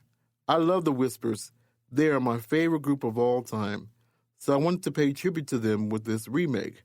I got my friend Anthony to sing this with me, and I must say that he out sang me on my own song. This was originally recorded for my mixtape Past the Present the Duets mixtape, which was released on Dat Piff in 2013. Extra Overcoming featuring Dej P and Prayer. I I know many rappers, but I finally settled on getting Dej P. I met Dej through Prayer when Prayer took me over to his house during the making of Growing in Faith album. I liked them. We were hanging out and he was playing songs that he had completed and also some beats for us as well. His wife was hanging out with us and was hyped up. Dej played a beat that he wanted Prayer to be on. It was smooth. He recorded his part. As he was recording, I kept singing the words "Overcomer." I'm an overcomer. Everywhere I go, every time I flow, I'm an overcomer. He liked those words so much that he asked me to record it as a chorus, and I did. Then Prayer did his verse, but we did not complete the song because his wife said that she did not like me on it. So that was that for Overcomer. I dug it up and added my complete song and completed the song and the verses with the hook and released it as a hidden track on this album. Chapter 9. Intro. 1. Intro featuring For Sure. 2. Ain't Nothing Wrong With You featuring ER. 3. Praise featuring Young Grammy. 4. When You See Me Blessed featuring Rick and Rob. 5. Never Regret Loving You featuring Icky Loke. 6. Best Love featuring Michelle Sullivan.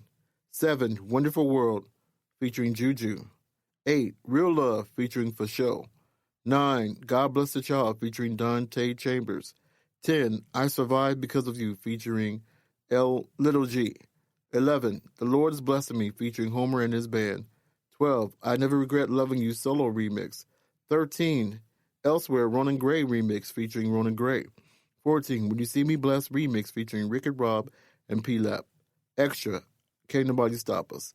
Album info. This is part 2 of the Duets album. Most of this album was produced by myself. Some songs were produced by Choco. The album contains more gospel songs and more life songs. I released this album on Black Friday in 2014 because this was so special to me, and I wanted to release it on a special day. The album did really well, and it contains 1 number 1 independent single and 2 top 5 independent singles. 1. Intro featuring For Show. By the time I had started recording this album, Devontae had come back into my life as a friend, and I agreed to record with him again only because he begged me to. He even asked me to officiate his wedding ceremony to his children's mother, Maisha. I was nervous about recording with him again, but because we had not recorded together in more than 3 years, but I agreed to it. This was the first song that we recorded together, and it turned out very well. 2. Ain't Nothing Wrong With You, featuring E.R. Ruiz. During the recording of this album, I reached out to my friend E.R., whom I had met when Ronan Gray was performing at Rock's event. He performed a solo musical set. When I first met E.R., I thought he was kind of arrogant and mean. I paid him a compliment, but he ignored me. It took Ronan taking me over to his house and hanging out with him a little more for us to become great friends.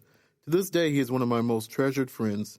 During the making of the Duets project, I asked him to do a song with me. He said yes. I wanted to make a song to the youth to tell them that no matter what their peers say about them, they are awesome despite their faults.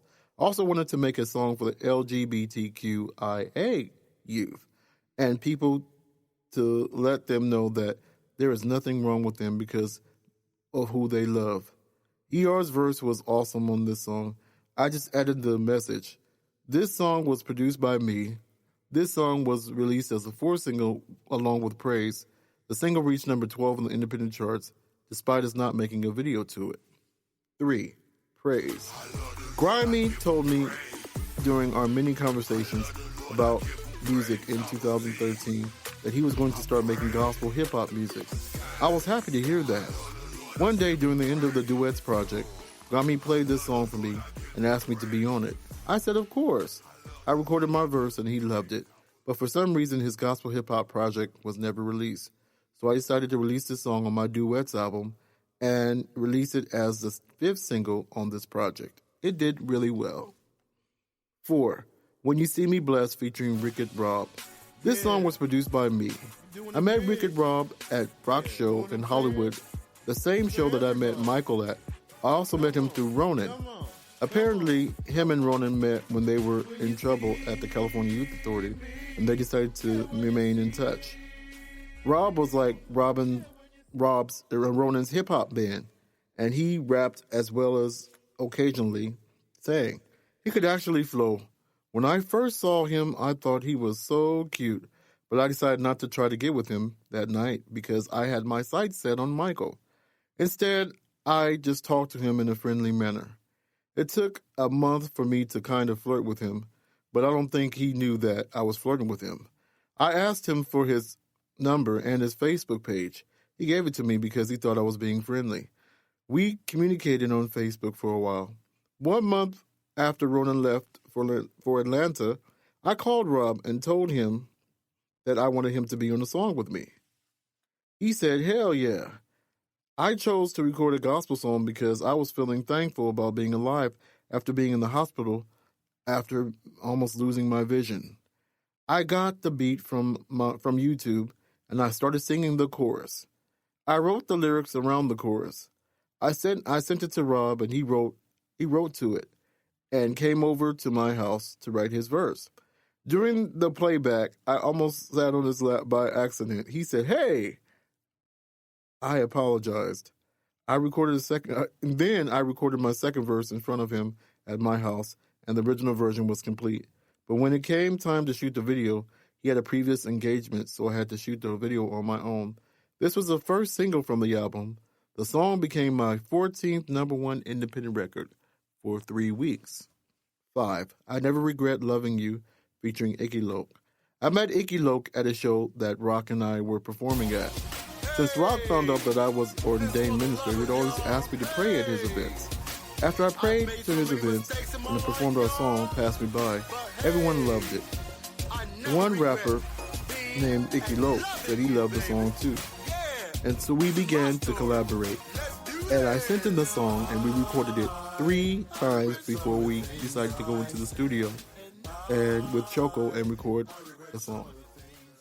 Icky laid down his rap verse within 15 minutes. This was going to be the first single, but I decided to release Elsewhere instead. This song was released as the 6th single from this album. Best Love featuring Michelle Sullivan. This was the 2nd single from the album. It was released on Valentine's Day 2015. The song featured my good friend and neighbor and fellow Love on San Pedro castmate Michelle Sullivan. We had known each other since I had moved into my apartment on 6th Street. She was staying in the building right next to mine.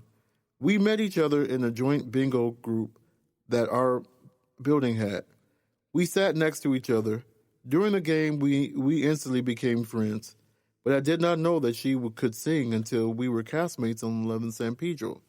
She was one of the chorus members, and every time that they gave her a chance to sing lead song, she took over and outshined the rest. It was then that I knew I wanted to work with her. My friend Keith I.B. Daniels, a beat maker who I met through Choco, gave me the beat for this album, and I knew that this would be the perfect duet between Michelle and I. I called Michelle after I did the demo and told her that I had written this song. She was happy. I sent it to her, along with her verse that I had written. She learned her part, and within a week, we were recording the final version at my house. She did her part in one take and knocked it out of the park.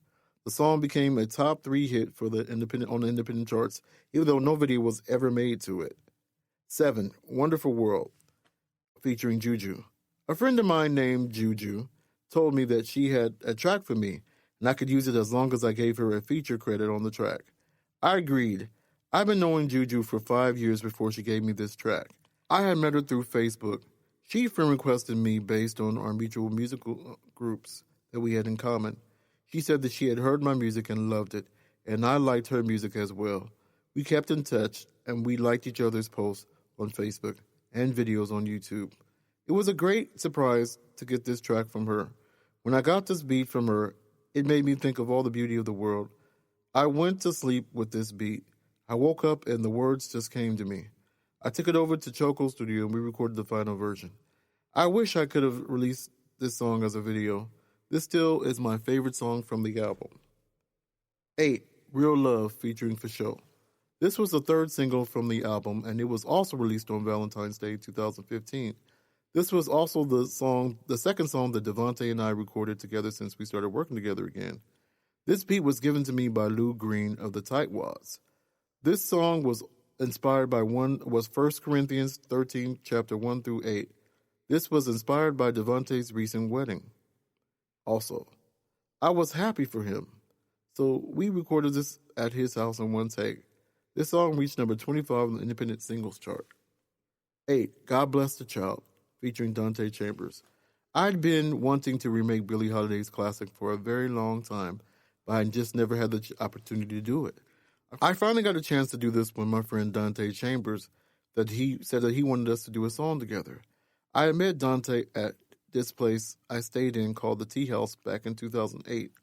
I always knew that he was into music and was a jazz singer and musician. Even when we stayed there together, he would invite me to his various shows, and when I wasn't busy, I would go. He even performed at the Taste of Soul event in Los Angeles, at the Los Angeles Sentinel, where I used to work. We always wanted to do music together, but never had the chance until I asked him during the making of this project.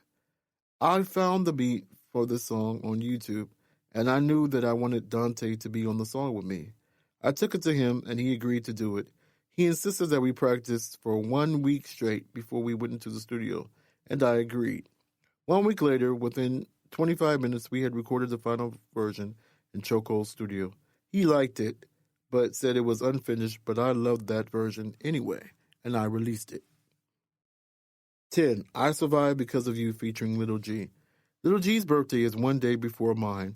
I discovered that when we had a conversation before the making of this song. I had met Little G through Ronan Gray at the same show that I had met Michael, Wicked Rob, and ER. He was performing with Ronan and Wicked Rob as a part of their group, the Triple O. He wasn't the best rapper in the group, but I admired his determination to hang in there with Ronan and Rob. We talked about doing a song together since the second time I met him, but it never happened until I made a new song for my mixtape, Past the Present, the Duets mixtape. He asked me one more time to work together. I finally said yes and told him that I had been working on a song called I Survived Because of You, that I thought that he would be perfect rapping on. I sent him the beat and sang my verse to him.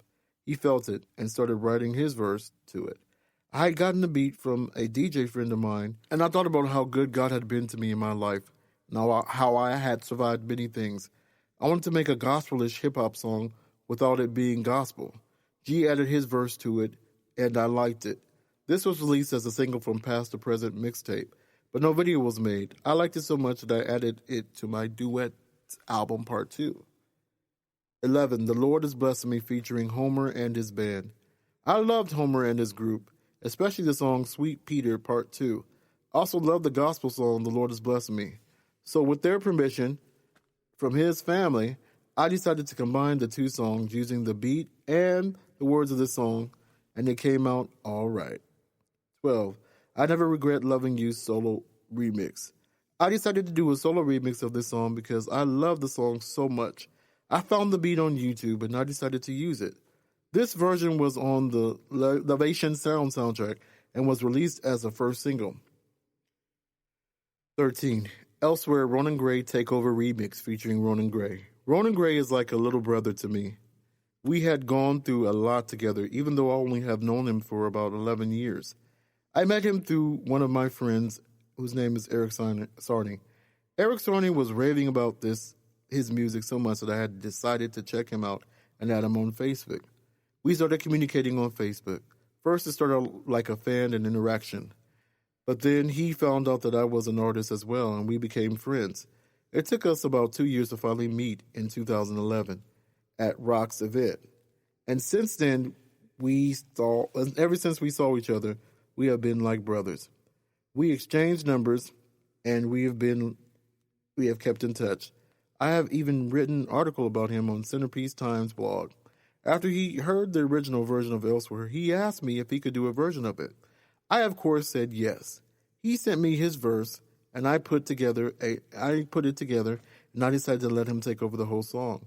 His version was a success, and it hit 11,000 plays on SoundCloud, the most I have ever had on that platform.